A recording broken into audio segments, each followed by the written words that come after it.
The burden of existence. A psychological and philosophical analysis of Sloth in Fullmetal Alchemist.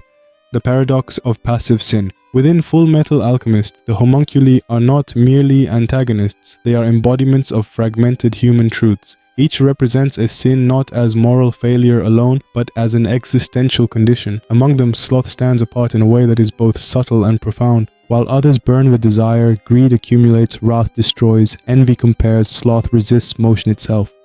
He is not driven by excess, but by absence. Not by hunger, but by exhaustion. Sloth is the paradox of a being who exists against his own will. He does not seek power, he does not seek pleasure, he does not even seek escape in the traditional sense. Instead, he expresses a far more unsettling idea, that existence itself is the burden. This transforms sloth from a simple representation of laziness into something far more philosophically significant, the embodiment of existential fatigue. Redefining sloth beyond laziness.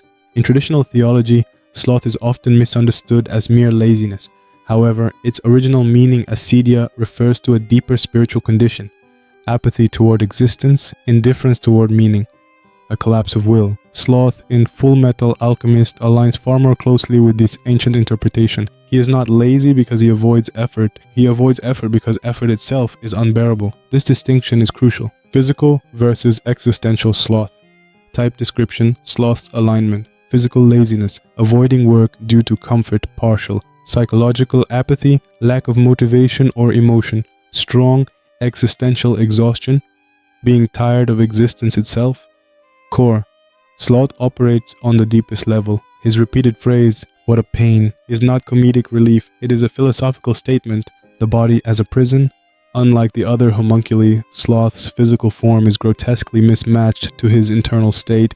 He is massive, overwhelmingly strong, nearly indestructible and fast. Yet internally, he is passive, slow-thinking, resistant to action. This creates a fundamental contradiction. Sloth possesses immense capacity for action, but is fundamentally opposed to acting. A forced labor as existential punishment. Sloth's primary role is to dig tunnels beneath a mistress, an enormous, monotonous task. This is not incidental, it is symbolic. He is forced into endless repetition, meaningless labor, a task without visible purpose to him. This mirrors the myth of Sisyphus, but with a crucial difference. Sisyphus resists, Sloth does not. He complies, but with complete internal rejection. Sloth and the concept of non-being. Philosophically, Sloth aligns closely with existential thinkers such as Schopenhauer, life as suffering, Heidegger, being as burden, Camus, absurdity of existence. But Sloth takes these ideas to an extreme. He does not merely recognize suffering, he rejects being itself. Desire for non-existence. Unlike suicide-driven despair, Sloth's mindset is quieter, more passive. He does not actively seek death. He simply resents life. This is a crucial distinction. He is not driven by fear, anger, hatred. He is driven by weariness, language and thought, the simplicity of exhaustion. Sloth's speech is minimal, repetitive, and slow. This is not just characterization, it reflects cognitive state. A cognitive load and apathy. Psychologically, Sloth demonstrates traits of reduced executive function, low cognitive engagement, emotional flattening. His thoughts rarely evolve because thinking itself requires effort. Thus, even cognition becomes a burden, the philosophical core, living what a pain.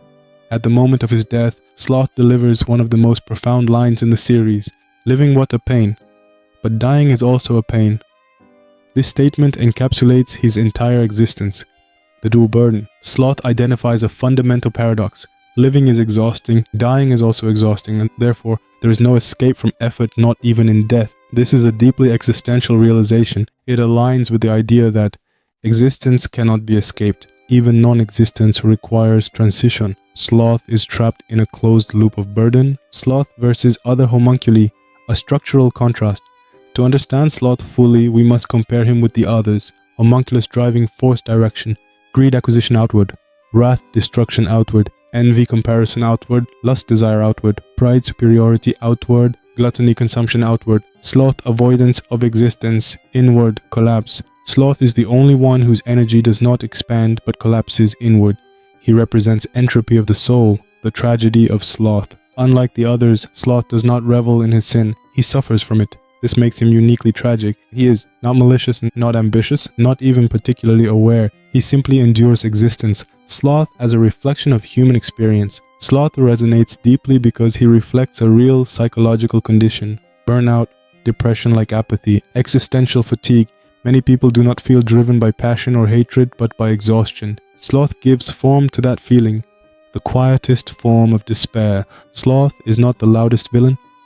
He is not the most complex in dialogue. He is not the most dynamic in action. But philosophically, he may be the most profound, because he represents a truth many avoid confronting, that sometimes the greatest burden is not suffering, desire, or conflict, but simply continuing to exist. The psychology of exhaustion. Sloth as a case study in existential apathy, from sin to condition. In Fullmetal Alchemist, the homunculi are framed as embodiments of sin, but in the case of Sloth, this framing becomes insufficient. Logical condition. To understand him properly, we must shift frameworks from morality to psychology, from sin to symptom, from judgment to diagnosis. This transition allows us to interpret Sloth not as a failure of will, but as a manifestation of collapsed will itself. Sloth and clinical parallels depression without emotion. At first glance, Sloth resembles what modern psychology might classify under depressive conditions. However, a closer analysis reveals both overlaps and divergences. Key traits observed in Sloth. Sloth consistently demonstrates chronic fatigue verbalized repeatedly as what a pain, low motivation, minimal emotional expression,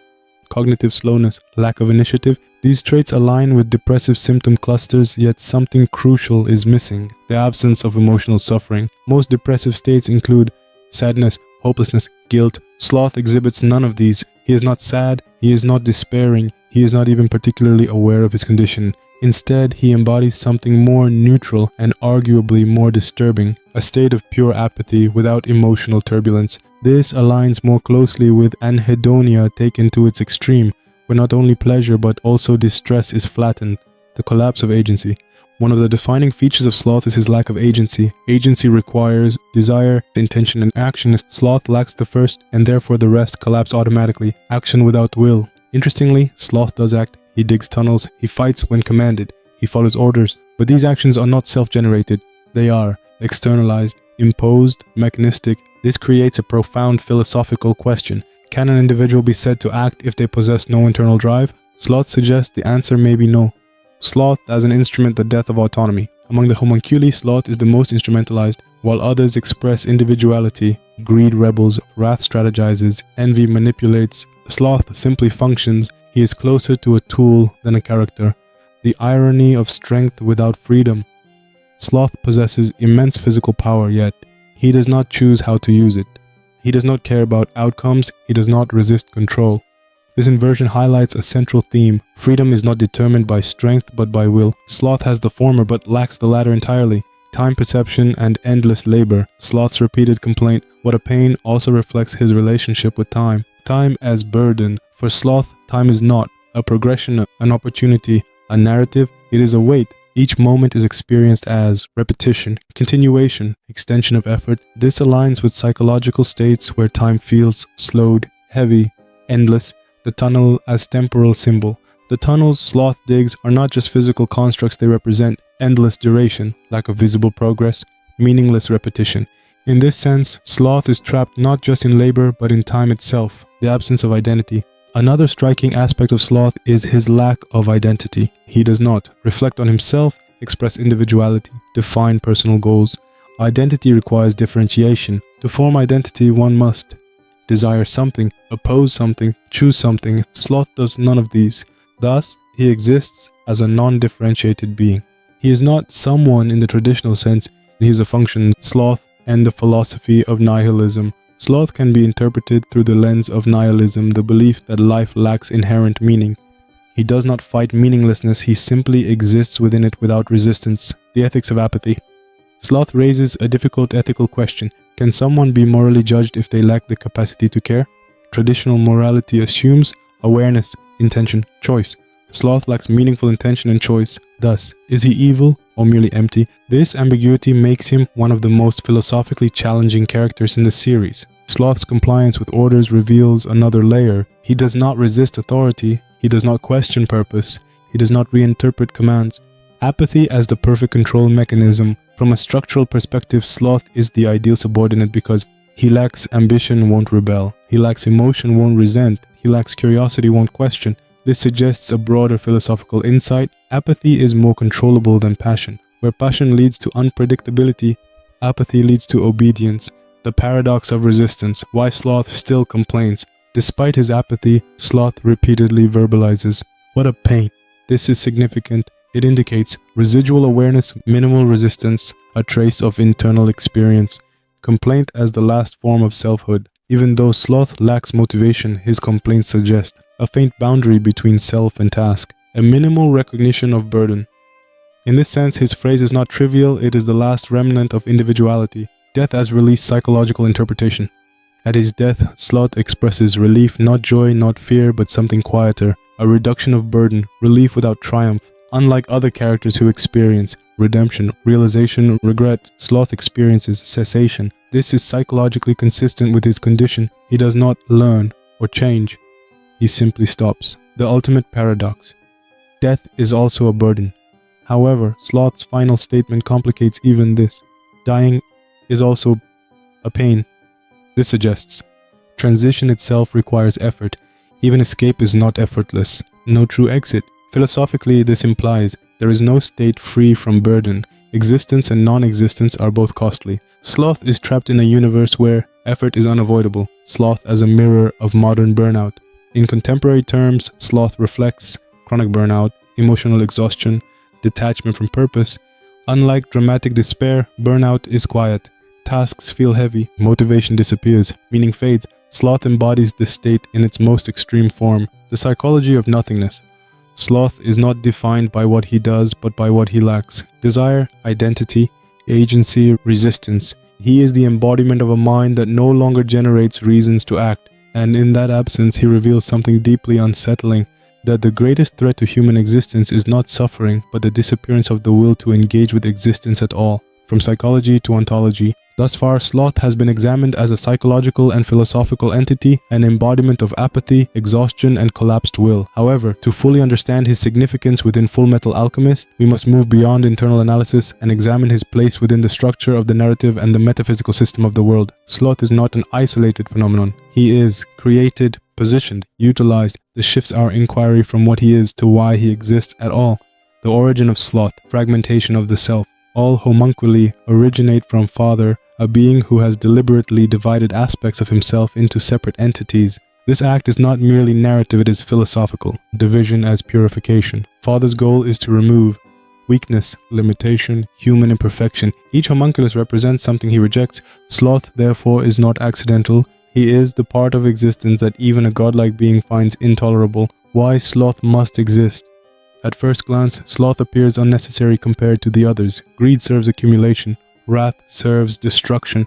Pride serves control. But Sloth, he serves no obvious ambition. This is precisely the point. The inevitability of apathy, even in a system designed for efficiency, control, purpose. Apathy emerges as an unavoidable byproduct.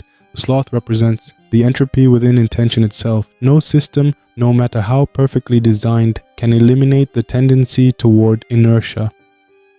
Sloth as labor, the hidden foundation of the narrative. Despite his apparent passivity, Sloth performs one of the most crucial roles in the story. He digs the nationwide transmutation circle beneath Amestris. This task is monumental. The irony of essential apathy. The character who resents action the most is assigned the most physically demanding and essential task. This creates a layered irony. The foundation of the grand plan is built by unwilling labor. The largest structure depends on the least motivated being. Invisible work and existential meaning. Sloth never sees the purpose of his labor. He is disconnected from outcome, detached from meaning, reduced to repetition. This mirrors real-world conditions where individuals perform essential work without understanding or connection within systems larger than themselves. Thus, Sloth becomes a symbol of alienated labor. Sloth and the machinery of fate. Within the structure of Fullmetal Alchemist, many events appear predetermined. Sloth's role reinforces this sense of inevitability. Motion without direction. Sloth moves, but not by choice. He acts, but not by intention. This aligns him with the concept of deterministic existence, where actions occur without internal authorship. The question of responsibility. If Sloth lacks desire, intent, agency, then to what extent is he responsible for his actions? This question destabilizes traditional moral frameworks within the narrative. Sloth versus human characters, a mirror of contrast.